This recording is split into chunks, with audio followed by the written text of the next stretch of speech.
சாம்பிராணி மரத்தோட பிசின் எடுத்துட்டு வந்து கல்வத்தில் இட்டு அரைத்து பொடியாக்கி தேனிலே குழைத்து சாப்பிட்டால் 90 நாட்களில் TSH நார்மல் ஆகும். தைராய்டு நல்லா சுரக்கும். இங்க தைராய்டு லேகியம்னு வச்சிருப்பாங்க. நுணா இலை சாறு குடிச்சா தைராய்டு குணமாகும். நோனி சிரப்னு பேரு. இங்க நுணா இலை பொடின்னு வச்சிருப்பாங்க. தாலி சாதி சூரணம் கண்டத்தை சுத்தப்படுத்தும். Thyroid gland enlarged in size அப்படின்னு வந்ததுன்னா அதை மாத்திரும். இதையெல்லாம் எடுத்துக்கிட்டா தைராய்டு சரியாகும். அது இல்லாம ஆள்காட்டி விரலால் இப்படி வச்சு மூச்சு எடுத்துக்கணும். எடுத்துக்கிட்டு இதை போய் இப்படி ஒரு அழுத்தணும். இப்படி வரணும். வரும்போது காத்து விட்டுறணும். இந்த கை மேல போகுது, காத்து எடுத்துக்கணும். பூமி நோக்கி கீழே வருது, காத்து விடணும்.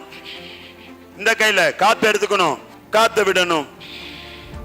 இப்படி ஒரு 30 முறை பண்ணனா தைராய்டு நல்லா வேலை செய்யும். முகவரி ஸ்ரீ சத்யேந்தர் சித்தர் பீடம், சித்தர் மூலிகை ஆராய்ச்சி மையம், 567/2, ரெண்டி சுவாமிகள் சித்த மகா சமாதி, பெருமாள் சுவாமி மலை அடிவாரம், ஆனைமலை, பொள்ளாச்சி, கோவை.